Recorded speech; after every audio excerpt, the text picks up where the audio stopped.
Hello and welcome. We continue with the agricultural revolution sweeping through Kogi State. In this vein, we shall be listening to the submissions of two principal actors.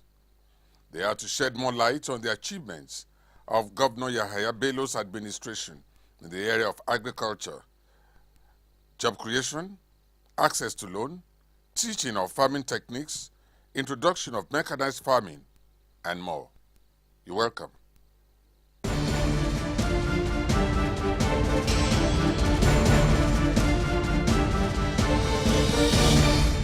One of the reasons why Kogi State is being supported is because of our activities in agriculture, because if not for, for the value chains that we have been, value chains that relates to the World Bank Agri Support Project, that Kogi State have been topmost for in the recent, over a period of time now. That's why we are selected. Kogi State is well known for cassava, rice production, and cashew. And these are the three value chains the World Bank is willing to also support Kogi State in because of our activities in such farming activities in Kogi State. So the World Bank is supporting us because of our antecedents in such value chains. We are not just selected to come and start doing cassava, rice, and cashew, but it's because we've been outstanding in those areas. That's why we're selected also. One of the criteria that led to the selection, yeah. Appeals is going to play a very significant role in agriculture in Kogi State because the value chains that have been selected, which includes the cassava, the cashew, and rice, it's intended to assist existing farmers in the support existing farmers in the state with grants that will ensure that those that are in small scale go into commercial activities in the state. And also there's a women and youth component of this project that is geared towards supporting the women and youth into agriculture. But the key thing is most of those that will be supported are those that are interested in agriculture to ensure sustainability after the project. After the lifeline of the project, not just supporting those who are not interested in agriculture. And aside that, a lot of graduates, because the project targets graduates, and we're looking at the project supporting graduates in terms of agriculture and making them go into commercial agricultural activities in these three value chains. And the women and youth, aside the three value chains that we're talking about, which is cassava, cashew, and rice, the women and youth component of the program also give leeway for the youth to participate in poultry and aquaculture if necessary, because it's still part of the value chain that the World Bank supported project is looking at in the state. So if, as we are going into the, takeoff completely, now we're going to identify those teaming on the, graduates that need to be employed through this project. So there's going to be job creation, there's going to be, revenue generation in the state, and there's going to be food security also in the state. And also, you see, there's going to be the value addition aspect of it. It's not just about producing. It's been noted that a lot of productions in agriculture, if not 50% of it, goes into waste. So what we are looking at now is how to transform these raw products into a finished product that goes into the market and branded with the Kogi State appeals. Because we already have a template in the state, we already have a database in the state, it's going to give us a spot takeoff for this intervention, and which is going to catapult us into a coming out burst in these activities. But the most important thing we are looking at here is how to make sure that those who these projects are meant for really are the ones who benefit from it. My message to the Kogi farmers is to know that agriculture is not just an alternative livelihood source, it's a main livelihood source, not just in Kogi State, across the world now, because what we are looking at now is we're trying to see how diversification can set in using agriculture, and Kogi State should be seen as a pilot in these activities that we're looking at in terms of diversification. The farmers are expected to key into this program and genuinely benefit from it and ensure the sustenance after the lifespan of the project. Assumption of office of His Excellency Alhaji Ayabilo, he made it very clear that he's prioritizing agriculture, and he has been matching words with action. We started by convoking a stakeholders meeting where we called all the farmers to tell us what can be done to improve agriculture in the state. That was in February, a month after he assumed office. We got all the people together and they told us, and from there we developed a roadmap for agriculture in the state.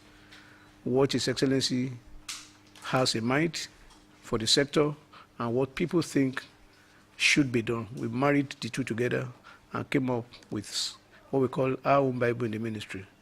And we have been following that religiously. A lot of activities have taken place since His Excellency came. We inherited a ministry that was so disjointed. People, whatever was at the lowest ebb, nobody was willing to work. People didn't even know what to do. But when we came, started by getting our people together to even see the need to work as a team. And having achieved that, we moved out immediately and started our various programs. We have comparative advantages in so many crops, but topmost among them is cashew, rice, cassava, and we said to and oil palm, and we said to ourselves, we're going to start with these ones that we know that our people have inbuilt knowledge. They require just little training to achieve excellence. And we started by saying, okay, let's continue to grow rice, more rice. Let's continue to grow more cassava. Let's encourage oil palm production, cashew production, and aquaculture, because we have a lot of water in the state. And again, we said to ourselves, it's not enough to just say we are doing primary production, because it's not as if we have not been growing rice in the past. We've been growing rice in the past, but people come from other states, and they buy them off us, and they name them after their states. For instance, somebody comes from Onitsha, buys rice from Kogi, and names it Anambra rice. It's as though those rice were grown there, but they were actually grown in Kogi. And we told the secretary, said, okay, we should build a mill.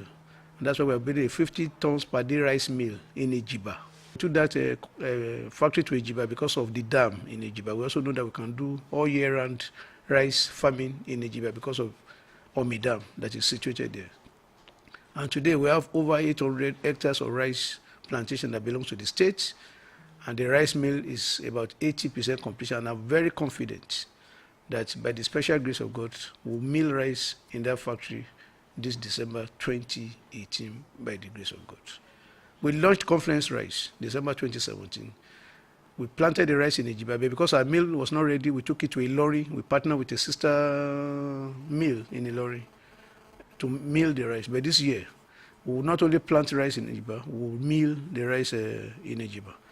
And we said again, the cassava we are producing, it is important. We started holding meeting with a private firm, Unicane, in Jamata, who buys cassava and converts it into ethanol. And today now, the problem of who buys my cassava is no longer the case in Kogi. We now have an off-taker. You know that even if you grow 100,000 hectares of cassava, the challenge of who is going to buy it is no longer there. Because their requirement per day in Unicane is 600 tons per day. We have not even been able to meet that need. So you can see now that we are not only producing, we're also adding value. And all these companies, they are going to be engaging their people. So job creation is also along the line. The rice cultivation, the cassava cultivation is also. And our oil plantations across the states. We have assessed all of them. We have brought private investors in. We are talking to them, and very soon I'm sure some of them will also be revitalized to give maximum production. Aquaculture, we're also looking at. Today now we have over 600 ponds that have been dug in different locations in Kogi State that are going to be handed over to our youths to start fish pond business. And we're also saying that before the end of first quarter of 2019, we should have handed over those ponds with fingerlings, with feeds and other things that they require to do their business successfully. Fadama has been doing a very fantastic job in the state. Fadama has created over 15,000 jobs in the state, and they are still producing. And His Excellency made that happen because when His Excellency assumed office, Fadama was owing 2 months counterpart, 2 years counterpart funding. But His Excellency cleared it. I even paid another one in advance. So that made that revitalized Fadama in the state, and they have been doing wonderfully well. We have rice plantation everywhere now in the state. We have cassava, and a lot of people are testifying to the good work Fadama is doing in the state. Anchor Brewers program, we have embraced it fully. It's a federal government program, but the state has embraced it fully. And just this 2018, we did over 17,000 rice farmers empowerment, all right, under Anchor Brewers program. The state project coordinator of Appeal just spoke about Appeal. Appeal is also coming to intervene in 3 crops. That's cashew, cassava, and rice, and along their value chains. It's a massive project because $200 million is at stake for 6 states to compete for. We have promised ourselves, we have promised His Excellency that at least we'll get 50% of that fund. Now, if you convert 100 million USD to Naira, of course, you know that will do a lot of, that's about 36 billion Naira. And if you inject 36 billion Naira into agric in the state now, I'm sure it will go a long way to also boost whatever we are doing. AADS, another federal government program that we have also keyed into, Accelerated Agricultural Development Scheme. And as we are in advanced stage, we're about assessing 1.5 billion Naira now that we also know will go a long way to create jobs, to ensure food security, not just for the state, but even for the country at large. The location of Kogi is so strategic that whatever we do in agric, we are confident that we'll have buyers everywhere. We are bounded by 10 other states and FCT. We are the heart of Nigeria. We have land, we have water, we have everything that we need to excel in agriculture. And His Excellency has now given us the political will, because you may have all these resources. If there is no political will to put them together and make them useful to the people, it may be useless. But the good news now is that we have a government that has a political will to harness all these resources for the benefit of our people. You also know that we have greenhouse in Osara. We now want to turn Kogi to a vegetable hub. Instead of traveling from Lagos to Maiduguri to Kano to go and buy vegetable, it is cheaper and faster to go from Lagos to stop in Kogi, buy your vegetable and go back to Lagos instead of going to Maiduguri. So we know that all of this, by the time we put all of this together, it will create a current prosperity for our people. It will create job for our people. And just like the SPC coordinator said, it will also enhance revenue generation for the state. And this is His Excellency's dream for the good people of Kogi State. And it's using agriculture as a window to diversify the economy and empower our people. I told you even on the Anchor Brewers program alone, that we have done well over 17,000. The Fadama has done over 15,000. All this rice mill, all this rice production, all this rice plantation, people are working there. They are co-guys. And just 3 days ago, His Excellency put up a 4-man committee that will establish 5,000 rice plantation in each of the 3 senatorial districts. And why are we doing this? We have built a mill, a 50 tons per day capacity rice mill in Ijiba. We need paddy rice to feed that mill all year round. And we do not want a situation whereby we'll be creating jobs in other states that is going to buy paddy in other states to feed our mill. We think it is necessary we create jobs in our states. And that is the only way we can also ensure the sustainability of the rice mill that we have built. In another 1 month, 2 months now, activities will start across the 3 senatorial districts, where we'll be planting 5,000 hectares of rice in each of the senatorial districts. And the model we want to employ in achieving this is to put 5,000 youths on each of these plantations. So from that program alone, another 15,000 people would have been added to the employment whatever. His Excellency signed an MOU on behalf of the state with NNPC recently. And the MD of NNPC said it very categorically that biofuel refinery, when it comes up, has capacity to generate 2 million jobs, both direct and indirect. And I'm saying to you here that even the number of unemployed graduate people we have in Kogi is not up to 1 million. So it then means that by the time that facility comes on board, will not only engage our people meaningfully. We'll also be exporting labor from other states to work in Kogi. And I want to let you know that work is progressing steadily on that biofuel refinery. A contract has been awarded for feasibility study, and from there, there are a lot of reports are being done. As soon as those things are ready, we come for groundbreaking. As soon as they do groundbreaking, work will progress in a very rapid. So these are some of the initiatives His Excellency is driving to ensure that agriculture remains the mainstay of Kogi economy and provide job for our teeming people. Because the whole state is His Excellency's constituency. Whether you voted for him when he was coming to power or you did not vote for him, he's the governor of both APC, PDP, ADC, or whatever the name of the party is called. He has taken it upon himself to ensure that every Kogite, regardless of the party affiliation, benefits from his program. And all the programs we have been doing in Ministry of Agriculture, people from across all the parties have been benefiting immensely. What is important is you are a Kogite, and Kogi money is working for you. Whether you are APC, you are PDP, you are ADC, or whatever party you belong to. But I also know that we are rational human beings. That since people are benefiting from APC-led government, people are on their own converting to APC, because it's very important. PDP was there. All these things were not done. Now APC government is here. Things are being done. And as a rational human being, we want to pitch our tent to where we know is beneficial to us. Now that people know that APC government case, that the government of Alhaji Yahya Bello is genuinely interested in empowering our people and taking them out of the poverty cycle that we have found ourselves. And that is why you can see that severally now, we now have decamping ceremonies in this local government, because people are willingly joining the party, having known that the man at the helm of affairs cares for the people. We have ADP in the state, Agricultural Development Project, and it's functional.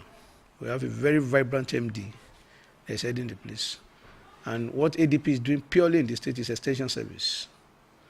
We have our extension officers in all the 21 local governments talking to our farmers on modern agricultural practices, on improved seeds and seedlings that can now give more yields than they have been enjoying. And we are working with NIFO, NISA, and some other research-based institutions in the country, and periodically we get seedlings and seeds, improved ones from them, and we send them to our farmers. And all these programs, intervention programs we are doing, we buy seeds from topmost seed companies in the country, like Syngenta, like Premier Seed, and we give them to our farmers. And that is why you now see that even in cassava now, most of the cassava in Kogi State are TMS 419, that's grows within 9 months. We were in Osara some time ago when a case of deadly cassava was reported. We went there and found out that the species of cassava they were planting in Osara was those old, and we destroyed all of them, gave them new stems, and also supported them with money. So across the states, we are replacing those old species with the new ones, because it does not make sense if some other people are getting 25 tons of cassava yield per hectare, and we are still using stems that will give us just 5 tons.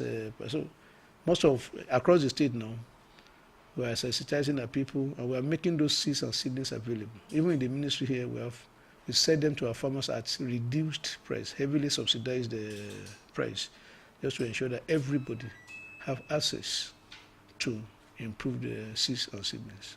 So, thank you. You know that agriculture in Nigeria is dominated mainly by women. 70% of the farming populace in Nigeria are women. And Our Excellency Ajia Rashida Bello, who has also taken it upon herself to ensure that she does not only enlighten the female folks, she also empowers them.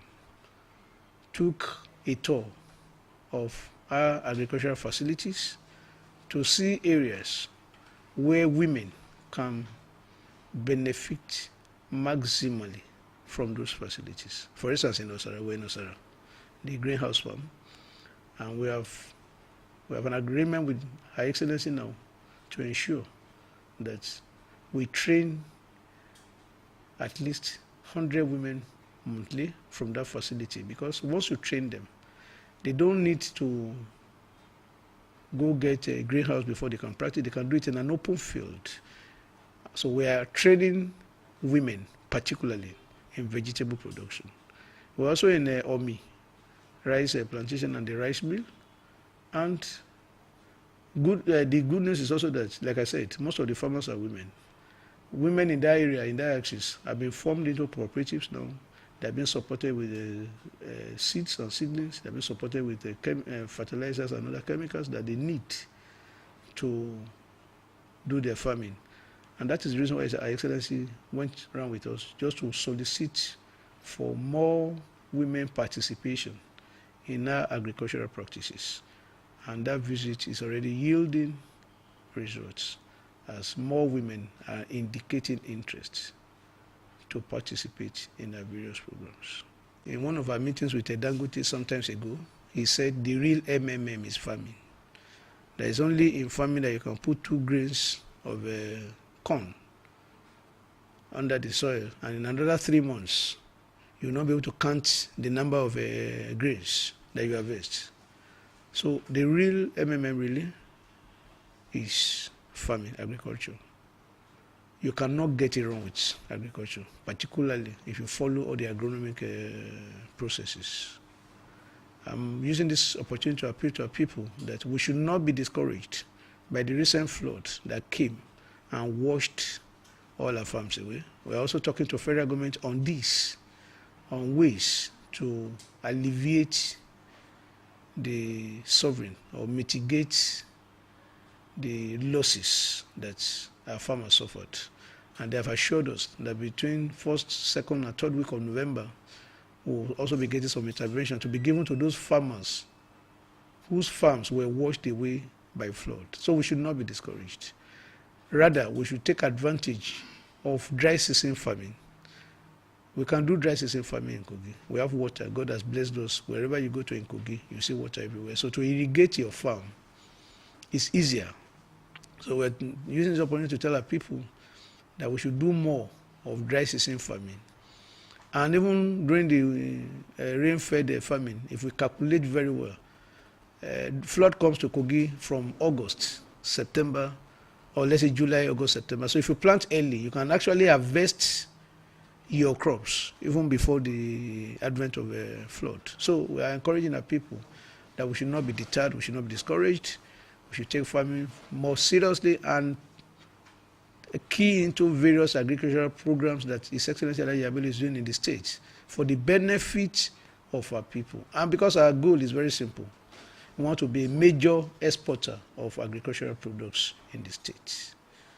And also, to also let people know, just like you said, to whom much is given, much is expected. Since Alhaji Bello cares for the farmers, farmers should also show solidarity in 2019 for GYB, that's Governor Yahya Bello, and PMB, President Muhammadu Buhari, because since President Muhammadu Buhari came to power also, you also know that agriculture has been greatly enhanced. He has pumped so much money into agriculture. And today, our rice importation, for instance, has been brought down to like 5% of what we used to import. And he has said that before the end of this year, would have eliminated rice importation in Nigeria completely. And you know what that means? That means a lot of jobs must have been created. You know how much we were spending on rice importation before? And ditto for egg, ditto for fish and other agriculture. So I want to employ our teaming farmers that we should support these two people for continuity. We don't want anybody to come again and reverse the gains of these 3 years or 4 years, as the case may be, that we have enjoyed.